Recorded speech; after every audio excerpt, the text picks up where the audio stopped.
Hey everyone, it's Angela Stevens with the podcast Refocus with Angela. And I'm so excited because we have a returning guest today that I've asked to come back on our show. You might remember him. His name is Peter Freer.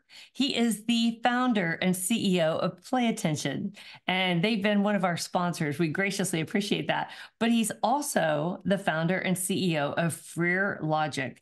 And let me tell you, when the word neurocybernetics or technology come into play, this is the guy you want to know. I'm just going to tell you right there.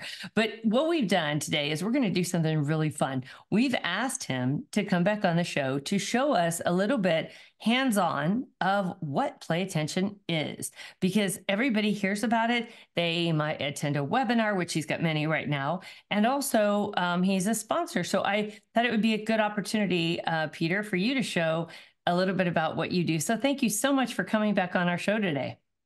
It's a pleasure to be here. Thank you for the invitation. You're so welcome. So today we're going to show you two examples, but I'm going to let him share his screen and he's going to show us a little bit about what Play Attention is. Sure. Before we switch screens, I'm going to show you that I have on a Play Attention armband. It's just a little sleeve that holds our device. Now, the device is really unique in that it will read my brain signal, indicative of how much I can pay attention. And it controls virtually all of the games in Play Attention. So all of the games in Play Attention are brain enabled. In other words, you will move characters by mind alone, just like your Harry Potter or Luke Skywalker from using the Force. So I'll Yeah. show you how that actually works. Let me share my screen with you. Okay. Oh, and if you can enable screen sharing from me. You bet. Sorry about that. Let's see.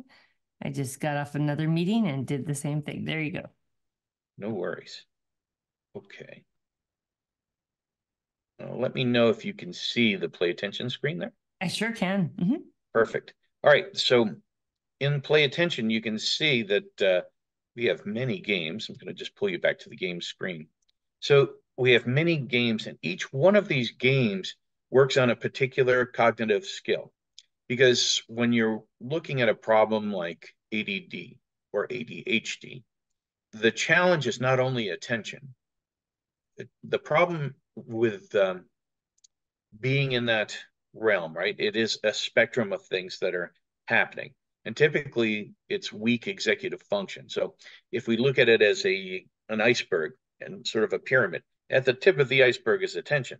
But below that and below the water, we have problems with completing tasks or being organized or short-term memory or working memory. And so we address all of those things in Play Attention. We address 14 different cognitive skills, which are the basis for executive function. You can see everything from learning to prolong my attention to completing tasks, and then short-term memory, filtering, discriminatory processing is filtering out distractions. Auditory processing. If you've ever worked with a child that has ADHD and you say, I need you to go to your bedroom, put your pajamas on, brush your teeth, and get ready for bed. Now you'll go up an hour later and they did process, go to your bedroom, but they're sitting on the edge of the bed playing a Game Boy or, searching for something on their phone. They have no idea what the information was after that. That's auditory processing. That's a skill we have to teach. We have it for home and school and office. We even have hand-eye coordination. We also have programs like Lotus, which are mindfulness activities to be in the present moment. We have mathematics, first grade mathematics to get children back online with learning their maths. Social skills is another huge one for us because when we have weak executive function, typically we don't pick up social cues. So we have a difficult time with understanding other people and what their needs are, what their uh, desires are, and so forth. And we often will blurt out or say something inappropriate. So social skills kind of teaches us how to harness our skills to be functional in relationships. And that's probably Spatial, good for autistic as well, correct? it is excellent for autistic because Yeah. that typically, they have a lack of eye contact. They don't have good social skills. It's a, social communication problem. So that helps them immensely. Spatial memory is where I leave things and how I recognize. You ever look for your car keys and you end up finding them in the refrigerator and you go, oh, how'd they get in there? Um, Something like that. There are times that we cannot remember uh, where we've left things, how to Or recover them. left our phone. Left our phone, yeah. Yeah. So you have to try to dial it and hope you have the ringer on so you can find it again. Exactly. And even working memory as well. So these are a lot of the skills that we use in play attention. But I think I'll just show you one of the easier ones to Peter, understand. I want to ask you a quick question on that. On the processing disorder, there are two different type of processing disorders, right? There's audio, and then I forget the other one because my son was the other one, and it's really hard to diagnose at first. You don't know sometimes that a child has this, and it comes later. But boy, once you know and you've had them evaluated, and that you know that they have that, this is such a great skill to help them. It is, and it could be that he has processing speed problems, Right. and that's what they might term slow cognitive tempo. Mm-hmm. That is all addressed in play attention because we are monitoring all of it in real time. Since we have the ability to look at what the brain is doing in real time through the armband, we can monitor all of that. And this will give you a good example of how we monitor simple attention. And this game is just quite a simple game to teach children and adults how to sustain and direct their attention at will. So I'm going to choose my character. I think I'll choose the diver. He's my favorite.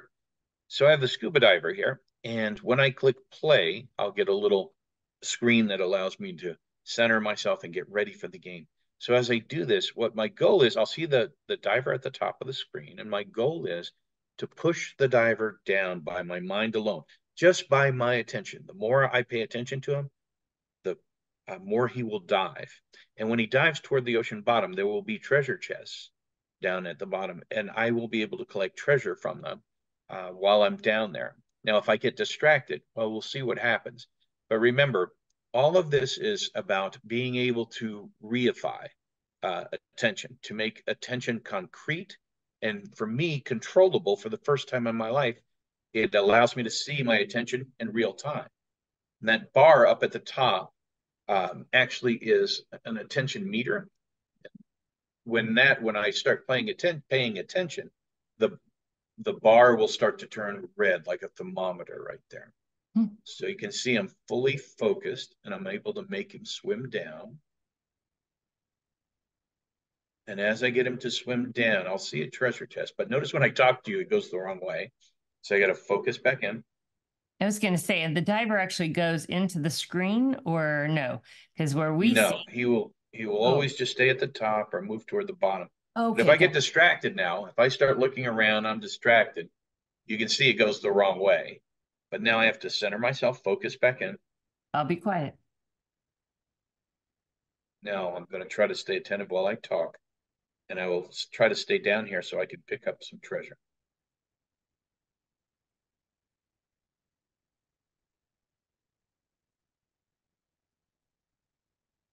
Again, if I get distracted, I look around the room, I'm not paying attention, it immediately responds. So I get this real time version, it allows me to see my attention because it's really abstract when we talk about it. You ask someone, what is attention? And they have to use a synonym. It's focus. It's concentration. But what is that? It's something I can't grab. It's like the air around us. I can feel it. I kind of know what it is, but I can't grasp it. So this makes it concrete for me. I finally understand, oh, this is what you're looking for. This is attention.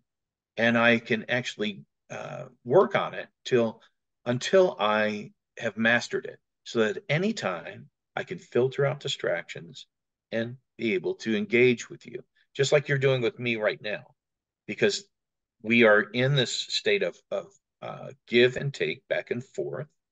But if I start thinking about what other meetings I have later today, what bills I have to pay, what meetings I have tomorrow, then not being here in the present doesn't allow you to perform as well. And this is what happens in the classroom, right? Not being in the present, they can't hear everything the teacher is offering and teaching, right?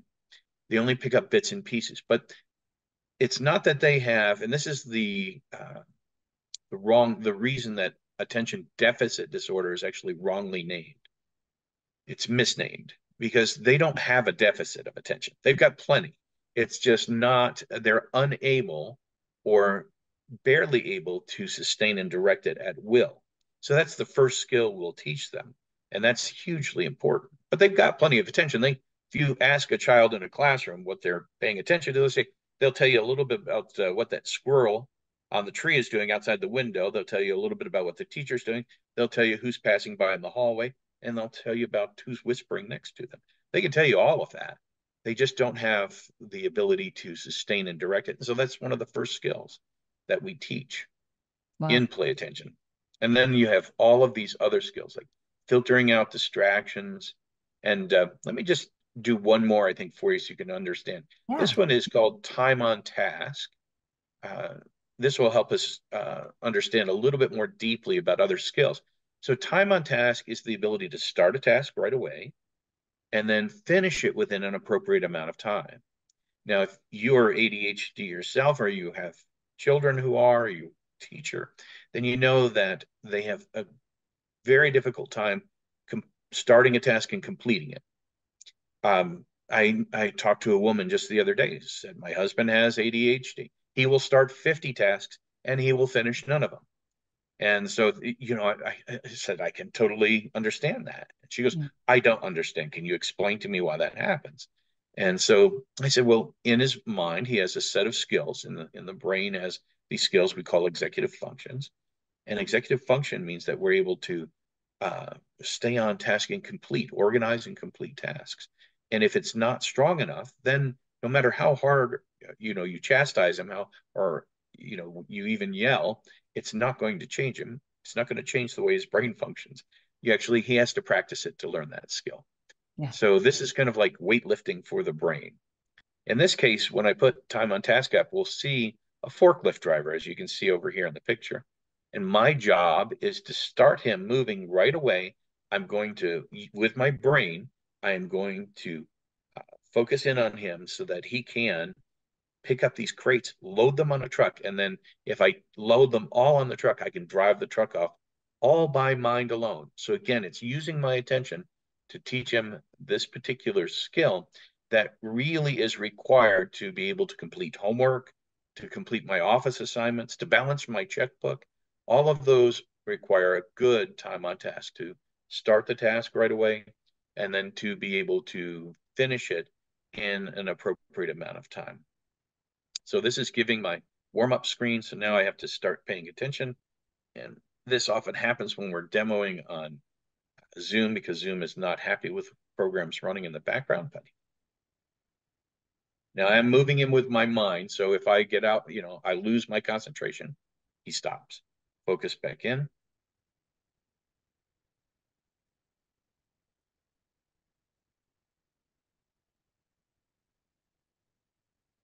Anytime I lose focus, he stops, focus back in.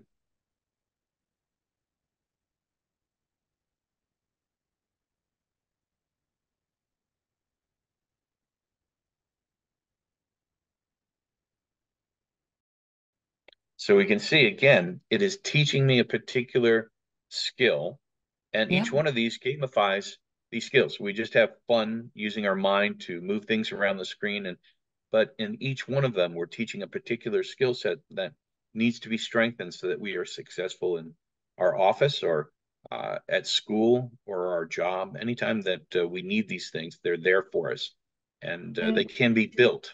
They can do this on their own, right? Or is this in a classroom setting? You wouldn't do it in a classroom setting. Usually it's done with a coach one-on-one so that the coach, because there are oftentimes accompanying behaviors that distract the student. So many times you'll have students who have attention problems, and if you look at their fingernails, they have chopped those down to the quick, right? Or they take their hair and they'll twirl it around their finger until their hair comes out. So these are self-stimulation techniques that they have used. Some kids even skin pick. Yeah. And you'll see that quite frequently. So Or when a chew coach on, is with them, they'll chew on their clothing as well. absolutely, or even hair. Some of them will put their hair in the mouth if they have long enough hair. Some of it's their collar. Yeah. But we can teach them to mitigate those because when we start that, this is the a great feature in play attention. So that there is, if necessary, you can use behavioral shaping. Now, behavioral shaping means that when you are exhibiting a behavior, your coach has a cell phone app that is a play attention app, and she can just check off, oh, he's biting his nails right here. He's biting his nails again. And Mhm. so maybe that's a goal. At the end, she can look at him and say, hey, did you notice how many times you bit your nails? And he goes, no, do I bite them? And she goes, yeah, let's look at your nails. And you go, oh, yeah, I do bite them. And well, did you notice what happened to the screen character when you did that? He said, well, when I started, I noticed, yeah, the forklift driver stopped. She goes, that means when you do that, you're paying attention to biting your nails, but you're not paying attention where you should be. So Mm. can we do this one more time? And I saw you bite your nails 6 times. Can the next time that we play this, I'm going to store the information and it will set a goal for us to do it 5 times or less. Mm. And I think that you'll see that the more that you pay attention, the less you do this. And so you can actually help them extinguish the behavior without punishment. They just learn that, oh, this is preventing me from being successful. It's So you're amazing. putting them in an environment. Oh, they even develop their own. I've got to tell you a funny story about my wife. When she was using it in the classroom, she would have kids come in after school, and she was a teacher at the time. And so she had this little girl, Jessica. And Jessica, if Gwen had left anything near the computer at that time, Jessica would have it in her hands while she's trying to do play attention. If it were paper, she'd be tearing it up or just bunching it up in her hands. And if Yeah. it's a pencil, she'd be gnawing on it. So as she would come in, before she would come in, Gwen would move all of the materials away from the computer. So there was nothing but the keyboard and the screen, and she would have to play. Yeah. So she started doing that one day, and she looked over her shoulder, and in the doorway was Jessica, a 6 year old, Mm. staring at her and made nothing of it. She said nothing of it. She came in, she did her play attention session. Then 2 days later, she has her next play attention session. She has a pack of crayons in her hand. And she looks at Gwen. She goes, I brought these. I'm going to lay them right here underneath this screen, and I'm not going to touch them. And she's so smart, so intuitive, so insightful for a 6 year old to go, I see what she's doing. I'm picking up that stuff. I'm not supposed to do that. And it affects whether she even knew it or not, that it affected her attention. Um, Yeah. she made her own behavioral skill, right? Her own behavioral goal. And she Absolutely. actually did that and learned not to touch anything except be in the moment, which is exactly what we want. So this is creating an environment for all of that. Just Wow. making sense that there's a lot in all of that information, but is it making sense? Absolutely. I mean, this is amazing. And like I said, I've sat through many of your webinars. I've watched this, but just hearing this on how it can impact a person on an individual basis is truly incredible. It really is because there's so, and my son, he chewed his nails and I've twirled my hair for years. So that's we've all got the anyone who's had ADHD, we've all got those symptoms, and so this is really amazing. And did you notice too, when I started to just not pay attention, immediately the armband picks it up and then it tells you, hey, you're not paying enough attention. And then when I try to get right back in, it's about a half second between what's changing in my mind and what's appearing on the screen. Now, that's Yeah. a huge accomplishment because you're actually, for the first time in your life, you get to see your attention in real time. You get to learn the skills that you don't have, and it's life changing. Hmm. And there's no punishment required. There's no yelling. There's no fighting over homework. Right. By the way, we actually even have, I won't show that to you today, but I'll talk to you about it. The academic bridge here is a way to do your homework. And you'll see this screen up on, and you can see it out of the corner of your eye while you're doing your homework, whether it's balancing your checkbook, completing reports, doing homework, regular homework. You can see it out of the corner of your eye, or you can just listen. You can select a male or female voice, or just a beep. And when I usually select the female voice. So as I'm working, if I am doing well, I'll hear every 20 seconds, excellent, fantastic. But the moment I lose my attention, that graph starts going down. So I can see it out of the corner of my eye. And it also, I'll hear the word focus, focus in. Then I Mm. know I'm not in the zone to do my homework and complete it on time. So not only are we learning the skills here, we're transferring those skills to real life skills, right? Real homework, real life skills like balancing a checkbook, that kind of thing. So So it's try to basically address that. for young adults and students, but also adults. Oh, absolutely. We have so many adults on this right now. As a matter of fact, so many women have now started joining. Yeah. Men, almost as many men. Women have taken the lead because they have now figured out they are being diagnosed Later far in life. more often. Hmm. Well, because when you're a young girl, typically you're not a nuisance. The boys are the squeaky wheels that call out in class. They're fighting with someone else. They're The class doing something that clown. Yeah. Hmm. attracts us. Yeah, class clown wants to be the comedian, Hmm. and so the teacher's annoyed, and so they get first, you know, uh, identified earlier, and usually 2 to 1 over girls. And girls live in their own quiet world, oftentimes where their mind is apart from the classroom, but they're not annoying the teacher. So she doesn't know that they're daydreaming or their mind is off somewhere. But then Hmm. they wonder why this really intelligent young girl is doing so poorly. And the parents are befuddled as well. Why Yeah. is it my daughter who's so smart can't finish her homework? Right. And so you don't get identified till you're in your 30s or 40s or 50s, and all of a sudden, you get a firm diagnosis. Well, you have an attention deficit disorder, and oh, that would explain so many things, and they're just now catching it. So it is life changing to be able to learn the skills that you need and that to have them to use at will, because it really is just a matter of training. The brain is a fantastic organ. it Hmm. it will rewire itself if you give it the proper stimulation. Right. So, and this is not just freer talking. This is a fact that's called neuroplasticity, and it is absolutely understood in the scientific community, and it's understood in the educational community. Obviously, if the brain couldn't rewire, we wouldn't have schools, right? Because there'd be no Exactly. use to, yeah. You have to, what those teachers are doing, whether they tell you this, my lesson plan never said, I'm going to rewire their brains today, but that's what we're doing. Right. We're rewiring them so that they can learn new things and keep learning throughout their lifetimes. So I highly recommend this program. So it's really incredible. So we'll put a link on there on where they can find you and sign up for your programs and sign up for their emails and their webinars. It's really they have so many things that are going on. I think you'd be very impressed. And as a matter of fact, we're going to get a sneak peek on one of Peter's new inventions that he's working on. So can you show us that as well? Oh, absolutely. So, can you see the headrest behind me here? Is it in frame? Let's see. It would be On your this right chair.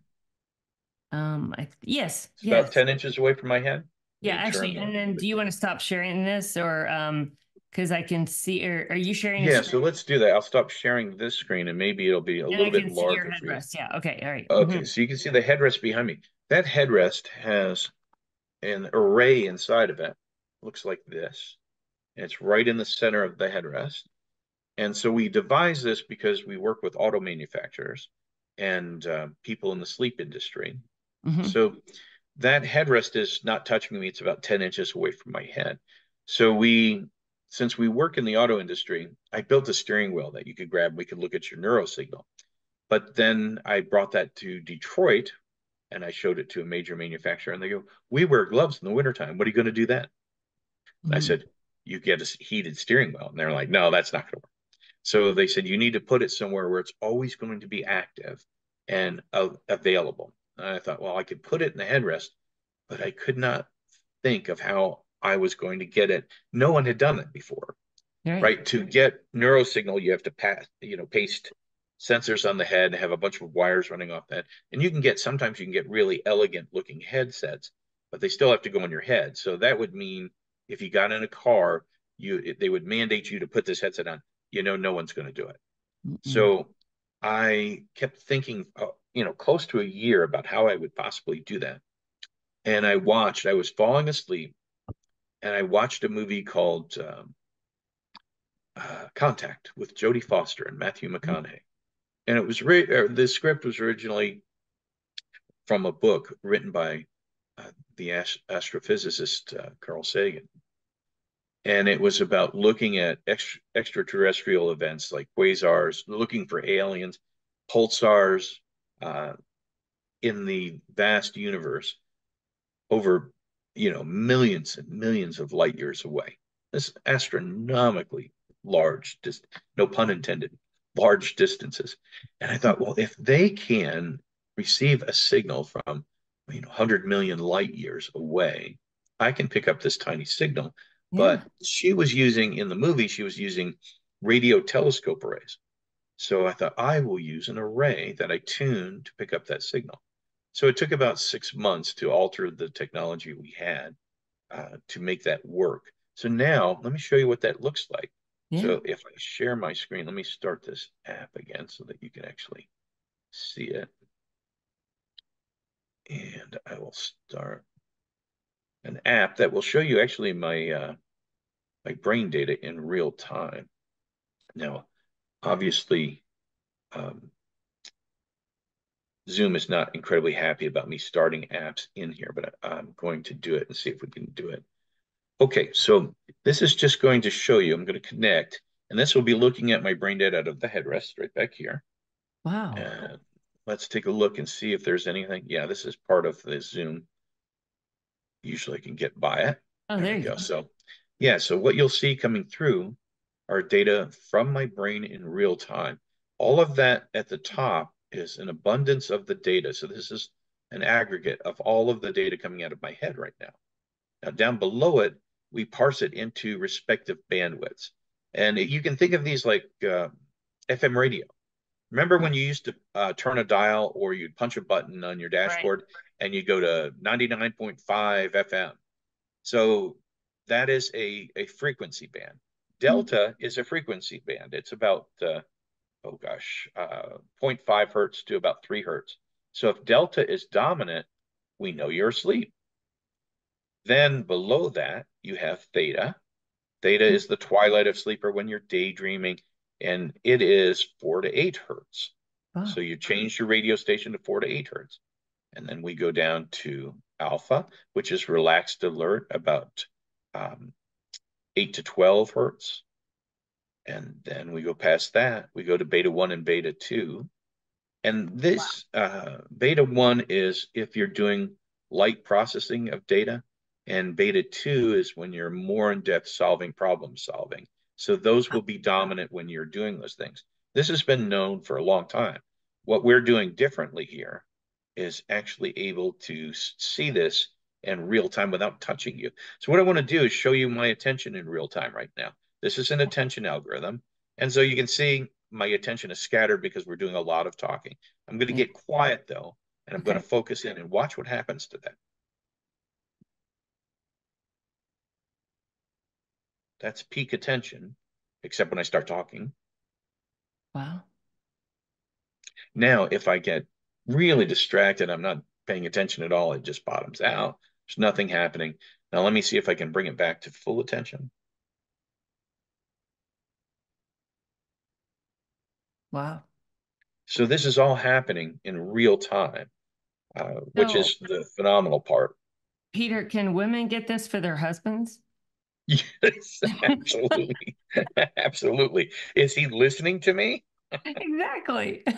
Absolutely. So you kind of get a Ah, sense of, what's happening and how it's happening in real time, which is the important part here.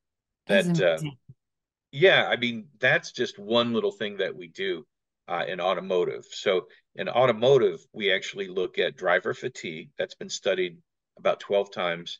So we Yes. can tell you when you are getting too fatigued to drive to save lives. Cognitive load is also an issue.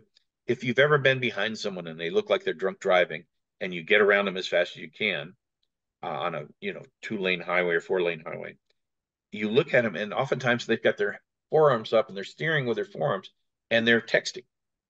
And texting and driving is too heavy a load for the brain.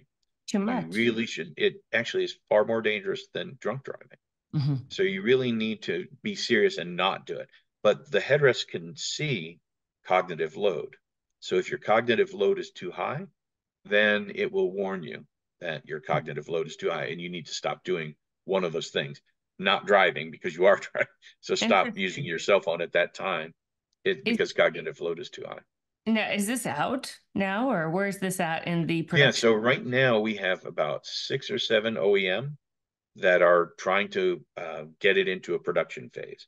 So hopefully, in automotive is an entirely different world. For example, Honda has done research on this and they published the article, so I can talk about it publicly.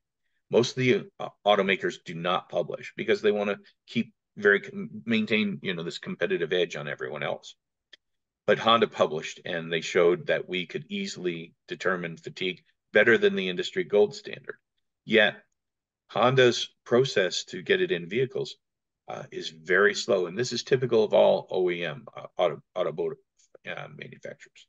To get it to market, they are between 8 and 10 years to getting it in. They're so slow for a variety of reasons. It's not Wow. like consumer products where you can have a product on the shelf in a year. In automotive, it's very slow. So I've been with automotive for about 6 years now.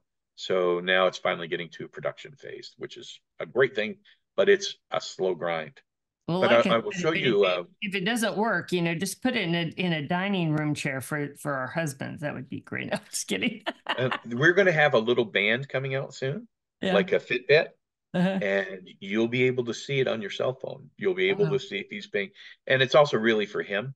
So during the day, he can be in a peak performance state. He can be Mm, doing his best, and it yeah. will guide him through the process. As a matter of fact, I'll show you one way that we use this in for mindfulness. This is actually going in cars as well, because Yeah. the car manufacturers not only want to look at safety features, they want to improve your life. So they have entire health and wellness divisions Hmm. that want to put apps in the vehicle that will, all of those games that I showed you in Play Attention, Hmm. they want those games in the car so that if you're sitting there waiting for your spouse to come out of his business meeting or he's coming in from getting groceries and you're waiting in your car doing, you're checking your email and you want to do something for mindfulness.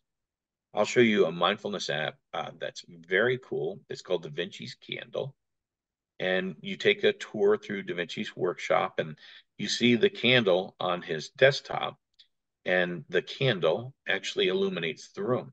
So let me get this all started here, and I will flip it It's over so hopefully Zoom doesn't it's so cancel me out. fascinating, all of the stuff that you're doing, because really, at the end of the day, we all, we want to focus better. I always say I have my time, right? During the day. I know exactly when I have my on time, and that's when I try to do my best work.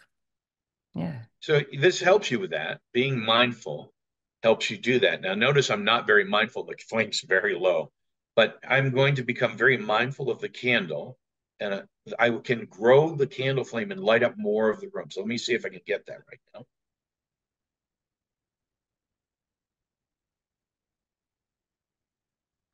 So if I'm in the moment and staying in the moment, I can keep it. And then, but if I start to, I'm just not going to pay any attention, not be mindful, then it diminishes immediately. Take a Interesting. deep breath and get back into this. Wow. Wow. So what's significant with this is, and let me take that off screen And here this, and I'll stop. ladies and gentlemen, is why I wanted Peter to come back on here, because you would never have a chance to really see this development and what he's working on. Well, the usefulness of that app is that when you are trying to be mindful, right? The word reify, R-E-I-F-Y, reify. I'm always trying to make something that is not tangible very real so that you can control it. Because when we try to practice mindfulness, we try the techniques, and then about 3 or 4 minutes into it, we were thinking about what we're having for dinner, what meetings I have, all the rest of it, right? All the problems I face during the day. Yeah. Then I go, oh no, I'm not being mindful. I've got to get back to being mindful. And you don't know when you're in or out, and you don't spend very much time in because we're very distractible. In this case, it's real. I can see it in real time. I know when I'm going out, and I can change that immediately because I do see it. And I'm able to do this and become an expert. We are working with Johns Hopkins School of Medicine right now and doing a study with police officers. Police officers have higher rates of suicide than the normal population, higher rates of PTSD, and just even relationship issues are typically higher for law enforcement. They carry the stress home. And so what we're teaching them to do is become mindful so that it lowers their stress level. Now, Johns Hopkins School of Medicine is brilliant. They've been doing that for years. But one of the problems they had was they couldn't correlate the dosage. In other words, how much mindfulness they would come in to Johns Hopkins, police officers would, and they'd go to do their mindfulness, and they got good results, but they could never know how much they were actually getting. How much, because you can't see into someone's brain. So the moment I showed them this technique, they're like, oh, that solves our problem. This we can do. And then we can actually know how much time, because we time that all, how much time they're in the zone, how much time they're being mindful, how much time they're out, how much time does it take them to get back into it. So they get all of those data. But in addition to that, they now put sweat patches on the officers while they're doing it, because at the time they can see all of your stress hormones in that sweat patch. So they take it off, bring it to the lab. Then after you get trained in this, they look at you again and they see how much stress we have alleviated. So it's actually very, it's a biometric that is very quantifiable. We can actually see how much we are helping these people. So that is underway right now. They are fantastic people, by the way. The way that they run, I got to tell you, it's mostly women run. 99% of the staff that I'm working with, and stuff gets done. It gets done. No nonsense, no egos, no bickering, no fighting. I love that. Oh, I got to tell you, I've worked with a lot of people all the way from Silicon Valley back to North Carolina, where I'm based. And this is so refreshing. Everybody just is so sharp. No conflict. Things get done, and they get done quickly. They just do their work.